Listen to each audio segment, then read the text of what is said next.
പറയൂ, നിങ്ങളെന്നും പരിശുദ്ധാത്മാവിന്റെ ശക്തിക്കായിട്ട് കരയുന്ന ഒരാളാണോ? അല്ലെങ്കിൽ അത് ചൂണ്ടിക്കാണിക്കാൻ നിങ്ങൾക്കത് മനസ്സിലായിട്ടില്ല എന്നാണ്. നിങ്ങൾക്ക് മനസ്സിലായിട്ടേ ഇല്ല. നിങ്ങൾ ചിന്തിക്കുന്നു ആത്മാവില്ലാതെ നിങ്ങൾക്കത് കഴിയുമെന്ന്. വർഷങ്ങൾ ഞാനും അങ്ങനെയാണ് ചിന്തിച്ചത്. എന്നാൽ ഞാൻ കണ്ടെത്തി എനിക്ക് കഴിയില്ലെന്ന്. ഇതാണ് പത്രോസ് അറിയണമെന്ന് കർത്താവ് ആഗ്രഹിച്ച ആ സത്യം. എന്നെ കൂടാതെ നിനക്കൊന്നും കഴിയില്ല. നീ സമർത്ഥനായ ഒരു മീൻപിടുത്തക്കാരനാണോ? ദീർഘനാളത്തെ നിന്റെ അനുഭവം കൊണ്ട് നിനക്ക് പ്രസംഗിക്കാൻ കഴിയുമെന്നാണോ നീ ചിന്തിക്കുന്നത്? എങ്കിൽ നീ ഇന്നൊരു പരാജയമായിരിക്കും. കാരണം നീ നിന്റെ ശക്തിയിൽ തന്നെയാണ് ആശ്രയിക്കുന്നത്. കർത്താവ് എന്നെ സഹായിക്കണം, അങ്ങനെ ഒരു കാര്യം എൻ്റെ ജീവിതത്തിൽ ഒരിക്കലും സംഭവിക്കരുത്. ഞാൻ എൻ്റെ കഴിഞ്ഞകാല അനുഭവങ്ങളിൽ ചാരാനായിട്ട് ഞാൻ ഒത്തിരി പ്രസംഗിച്ച ആളാണ്, അതുകൊണ്ട് എനിക്ക് പ്രസംഗിക്കാനായിട്ട് കഴിയും. നിങ്ങളിൽ ചിലർ ചിന്തിക്കാം, നിങ്ങളുടെ അനേക നാളത്തെ പ്രസംഗ പരിചയം കൊണ്ട് നിങ്ങൾക്ക് നന്നായിട്ട് പ്രസംഗിക്കാൻ കഴിയുമെന്നില്ല. പെന്തക്കോസ്ത് നാളിൽ 3000 പേരെ ക്രിസ്തുവിലേക്ക് നടത്തിയപ്പം പത്രോസിന് എത്രമാത്രം പ്രസംഗ പരിചയം ഉണ്ടായിരുന്നു? പരിശുദ്ധാത്മാവിൻ്റെ ശക്തി മാത്രമായിരുന്നു അവനുണ്ടായിരുന്നു. നിങ്ങളുടെ പ്രസംഗവും ശുശ്രൂഷയും നിങ്ങളുടെ അനുഭവത്തിൽ നിന്നാണെങ്കിൽ അതിൻ്റെ മഹത്വം നിങ്ങൾക്ക് തന്നെയാണ്. ഞാൻ എൻ്റെ കഴിഞ്ഞകാല അനുഭവത്തിലാണ് ആശ്രയിക്കുന്നതെങ്കിൽ അതിൻ്റെ മഹത്വം എനിക്ക് തന്നെ ആയിരിക്കും. അല്ലെങ്കിൽ എൻ്റെ ദൈവവചന ജ്ഞാനത്തിൽ. ഒരു സഭായോഗത്തിൽ നിങ്ങളൊരു വചനം പങ്കുവയ്ക്കുന്നു, ആളുകൾ അനുഗ്രഹിക്കപ്പെടുന്നു, നിങ്ങൾ പറയുമോ ദൈവത്തിന് നന്ദി, എനിക്ക് വചനം അറിയാം. ശരിക്കും പരിശുദ്ധാത്മാവിൻ്റെ ശക്തിയില്ലാതെ ആരും അനുഗ്രഹിക്കപ്പെടുകയില്ല. ബുദ്ധിപരമായിട്ട് അവരെ ഉത്തേജിപ്പിക്കുമായിരിക്കും. അതിന് നിങ്ങൾക്ക് അതിൻ്റെ ആവശ്യമില്ല.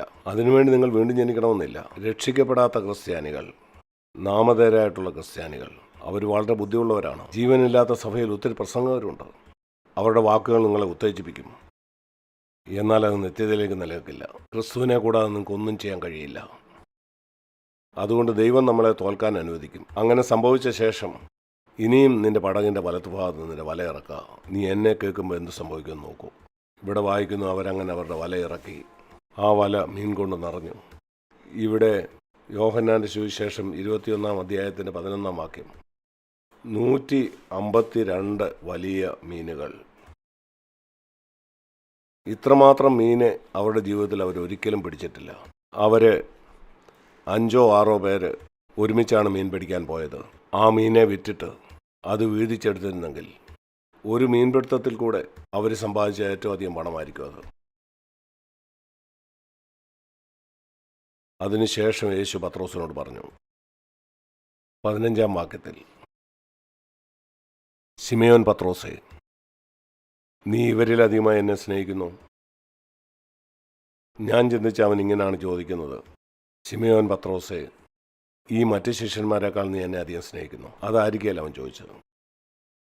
മറ്റ് ശിഷ്യന്മാരെക്കാൾ അധികം നീ എന്നെ സ്നേഹിക്കുന്നു എന്ന് അവൻ ചോദിക്കുകയില്ല. ദൈവം പറയുന്ന മറ്റ് വിശ്വാസികളുമായിട്ട് നീ നിന്നെ തന്നെ താരതമ്യപ്പെടുത്തരുതെന്നാണ്. ശരിയല്ലേ? കർത്താവിനോട് ചോദിക്കുന്ന, ഈ മീനുകളെ വിറ്റ് അതിന് കിട്ടുന്ന പണത്തേക്കാൾ അധികം നീ എന്നെ സ്നേഹിക്കുന്നു? അതാണ് ആ ചോദ്യം. നീ ഈ മീനെയൊക്കെ കണ്ട് നിന്റെ സന്തോഷം കൊണ്ട് നിന്റെ കണ്ണ് പ്രകാശിക്കുകയാണോ? ഇത് വിറ്റ് എത്ര പണം എനിക്ക് സമ്പാദിക്കാൻ കഴിയും? ഇതിൽ നിന്ന് കുറഞ്ഞത് 25 മീൻ എൻ്റേതാണ്. എനിക്കത് വിറ്റിട്ട് ധാരാളം പണം ഒരു ദിവസം കൊണ്ട് എനിക്ക് സമ്പാദിക്കാം. കർത്താവ് ചോദിക്കുന്നു, അതാണോ നീ കൂടുതൽ സ്നേഹിക്കുന്നത്? അവൻ 3 പ്രാവശ്യം അത് ചോദിച്ചു. അവൻ പറഞ്ഞു, എൻ്റെ കുഞ്ഞാടുകളെ മേയ്ക്കുക, എൻ്റെ ആടുകളെ പാലിക്കുക. ഈ മീനുകളെയൊക്കെ വിറ്റ് പണം ഉണ്ടാക്കുന്നതിനേക്കാൾ അതാണ് ഏറ്റവും പ്രധാനപ്പെട്ടത്. ചിലപ്പം തൻ്റെ ദാസന്മാരോട് കർത്താവ് ഇന്നും ഇപ്രകാരം പറയുന്നുണ്ട്. അതുപോലെ മൂപ്പന്മാരോടും, നീ ശരിക്കും വിശ്വസിക്കുന്നുണ്ടോ നിന്റെ ജോലിയിലൂടെ നീ സമ്പാദിക്കുന്ന പണത്തേക്കാൾ ദൈവജനത്തെ ശുശ്രൂഷിക്കുന്നതാണ് കൂടുതൽ പ്രയോജനമെന്ന്? നിങ്ങളുടെ ജോലി ഉപേക്ഷിക്കണമെന്നല്ല പറയുന്നത്. ഞാൻ പറയുന്നത്, നിങ്ങൾക്ക് കഴിയാവുന്ന അത്ര നിങ്ങൾ സമ്പാദിക്കുക. കാരണം ചെലവുകൾ അത്രമാത്രം കൂടി വരികയാണ്. എൻ്റെ ചോദ്യം ഇതാണ്, അത് നിങ്ങളുടെ ശുശ്രൂഷ ഏതെങ്കിലും തരത്തിൽ ബാധിക്കുന്നുണ്ടോ? ഈ പണം ഉണ്ടാക്കുന്നതിനേക്കാൾ അധികം നീ കർത്താവിനെ അവൻ്റെ സഭയെ സ്നേഹിക്കുന്നുണ്ടോ? ചോദ്യം നീ അവനെ സ്നേഹിക്കുന്നൊന്നുമല്ല. നമ്മളെല്ലാവരും അങ്ങനെ പറയും. നീ ഇതിനേക്കാൾ അധികം എന്നെ സ്നേഹിക്കുന്നുണ്ടോ എന്നുള്ളതാണ്. ഈ മറ്റു കാര്യങ്ങളെക്കാൾ നീ പെട്ടെന്ന് പണക്കാരനാകുന്നു, അതുപോലെ നീ ഏതെങ്കിലും ആകുന്നതോ ആണോ? നീ കൂടുതൽ എന്നെ സ്നേഹിക്കുന്നു. ഈ മീനൊരു കുഴപ്പമില്ല. പത്രോസെ പോയി 25 മീനെ വിറ്റോ. അങ്ങനെ കിട്ടുന്ന ആ പണം നിൻ്റെ കയ്യിൽ തന്നെ വെച്ചോ. അതിന് കുഴപ്പമില്ല. അങ്ങനെ ചെയ്യരുതെന്നല്ല ഞാൻ പറയുന്നത്. നിനക്കൊരു കുടുംബമുണ്ട്, അവരുടെ കാര്യം നിനക്ക് നോക്കണം. എന്നാൽ അതിൽ കൂടുതൽ നീ എന്നെ സ്നേഹിക്കുന്നു. അവൻ നിങ്ങൾ ചിന്തിക്കുന്ന പോലെ പ്രവർത്തിക്കാത്തപ്പം നിങ്ങൾ ഒരിക്കലും ഇടറിപ്പോകരുത്. കാരണം അവൻ്റെ വഴികൾ നിഗൂഢമാണ്. അതിൻ്റെ എല്ലാം അവസാനം ദൈവത്തിന് നല്ല ഒരു ഉദ്ദേശമുണ്ട്. ഇയ്യോബിനെ പറ്റി നിങ്ങൾ ചിന്തിച്ചു നോക്കിക്കേ. യാക്കോബിൻ്റെ ലേഖനം അതിൻ്റെ 5-ാം അധ്യായം. അനേക ആളുകൾ ചിന്തിക്കുന്നത് ഇയ്യോബിൻ്റെ ജീവിതം ഒരു കഥയാണെന്നാണ്. നിങ്ങൾക്കറിയാമല്ലോ, ഒരു സാങ്കല്പിക കഥ. ഇതുപോലെ ധാരാളം കഥകൾ ആളുകൾ എഴുതി ഉണ്ടാക്കാറുണ്ട്. ഇതങ്ങനെയല്ല. ഇവിടെ യാക്കോബിൻ്റെ ലേഖനം 5-ാം അധ്യായത്തിൽ ഇയ്യോബിനെ പറ്റി ചിന്തിക്കാൻ 11-ാം വാക്യത്തിൽ പറയുന്നു. അതൊരു കഥയല്ല. യേശുക്രിസ്തുവിൻ്റെ ഇളയ സഹോദരനായ യാക്കോബിൽ കൂടെ പരിശുദ്ധാത്മാവാണ് ഇപ്രകാരം രേഖപ്പെടുത്തിയത്. യാക്കോബ് 5-ന്റെ 11-ാമത്തെ വാക്യം. സഹിഷ്ണുത കാണിച്ചവരെ നാം ഭാഗ്യവാന്മാർ എന്ന് പുകഴ്ത്തുന്നു. അവർ മുറപ്പെട്ടു പോയില്ല. ഇയ്യോബിൻ്റെ സഹിഷ്ണുതയെക്കുറിച്ച് നിങ്ങൾ കേട്ടിട്ടുണ്ട്. അവന് വരുത്തിയ അവസാനവും നിങ്ങൾ കണ്ടുപിരിക്കുന്നു. കർത്താവ് മഹാകരുണയുള്ളവനും മനസ്സലിയുള്ളവനുമാണ്.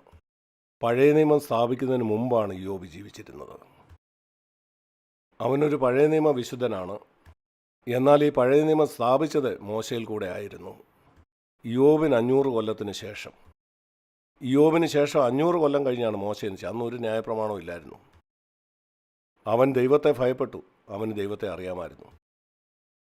ഇയ്യോബിൻ്റെ പുസ്തകത്തിൽ അവനോട് സംസാരിച്ച അവൻ്റെ സ്നേഹിതന്മാർ അവരെല്ലാവരും ചിന്തിച്ചത്, ദൈവത്തിൻ്റെ അനുഗ്രഹം എന്ന് പറഞ്ഞാൽ ഞാൻ സമൃദ്ധി പ്രാപിക്കും, എൻ്റെ കുഞ്ഞുങ്ങൾക്ക് സമൃദ്ധി ഉണ്ടാവും, എൻ്റെ കുഞ്ഞുങ്ങൾക്കും എനിക്കും എല്ലാം ധാരാളം സമൃദ്ധി ഉണ്ടാവും, എൻ്റെ കുടുംബം മുഴുവനും. എന്നാൽ അങ്ങനെയല്ല സംഭവിച്ചത്. അവനെല്ലാം നഷ്ടപ്പെട്ടു. എന്നാൽ ഇവിടെ അവൻ പറയുന്നു, എന്താണ് ദൈവത്തിൻ്റെ ആത്യന്തികമായ ഉദ്ദേശം? ഇയ്യോബിനോടുള്ള ദൈവത്തിൻ്റെ ഇടപാട് നിങ്ങൾ കണ്ടു. അവൻ സഹിഷ്ണുത കാണിച്ചുകൊണ്ട് അവനൊരു ഭാഗ്യവാനായിരുന്നു. അവന് ദൈവം വരുത്തിയ അവസാനം നിങ്ങൾ കണ്ടുപിരിക്കുന്നു. അതാണ് അതിൻ്റെ ഫലം. അതാണ് ഇവിടെ അർത്ഥമാക്കുന്നത്. അതിൻ്റെ അർത്ഥം, ഈ കാര്യങ്ങൾ ഇവിടെ രേഖപ്പെടുത്തിയിരിക്കുന്നത് ദൈവപ്രവൃത്തിയുടെ അവസാനം നമ്മളെ കാണിക്കാനാണ്. കർത്താവ് മഹാകരുണയും ദയയും ഉള്ളവനാണ്.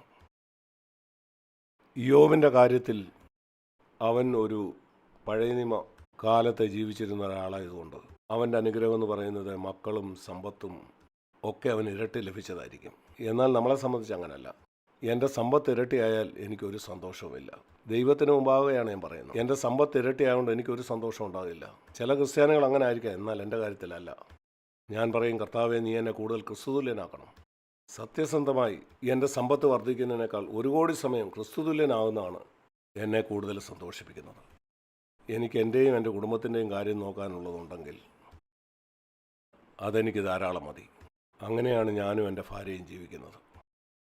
ഈ 54 കൊല്ലവും ഞങ്ങളുടെ കുഞ്ഞുങ്ങളെ വളർത്തിക്കൊണ്ട് വന്ന അങ്ങനെയാണ്. ഞങ്ങൾക്ക് തോന്നിയിട്ടില്ല ഞങ്ങൾക്ക് വളരെയധികം പണം വേണം, ഇതും അതുമൊക്കെ വാങ്ങാൻ.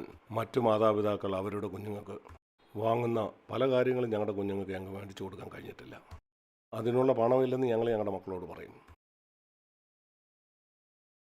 ഒരിക്കലും എൻ്റെ മക്കളിൽ ഒരാൾ എന്നോട് പറഞ്ഞു, ഓടാൻ വേണ്ടി ആളുകൾ സാധാരണ ഉപയോഗിക്കുന്ന നൈക്കി റണ്ണിങ് ഷൂ വാങ്ങിക്കൊടുക്കാമോ എന്നെന്നോട് ചോദിച്ചു.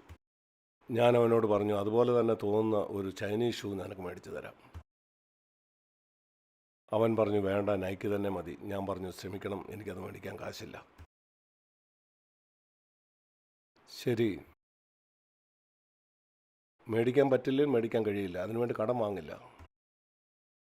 ഒരു ജോഡി നൈക്കി ഷൂ മേടിക്കാൻ കഴിയാത്തതുകൊണ്ട് എന്തെങ്കിലും സംഭവിച്ചോ? ഒരിക്കലുമില്ല. എൻ്റെ കുഞ്ഞുങ്ങളെല്ലാം കർത്താവിനെ അനുഗമിക്കുന്നു. അത് അവർ ചോദിച്ചാൽ അവർക്ക് മേടിച്ചു കൊടുത്തുകൊണ്ടല്ല. അല്ല, അതുകൊണ്ടാണ് അവർ കർത്താവിനെ അനുഗമിക്കുന്നത്? അല്ല. സ്വയത്തെ നിഷേധിക്കാൻ അവർ ചെറിയ പ്രായത്തിൽ തന്നെ പഠിച്ചു. ഞങ്ങൾ പറഞ്ഞു, ഇതൊക്കെ മേടിക്കാനുള്ള പണം ദൈവം നമുക്ക് തന്നിട്ടില്ല. അതിലൊരിക്കലും ഞങ്ങൾ ദുഃഖിച്ചിട്ടില്ല.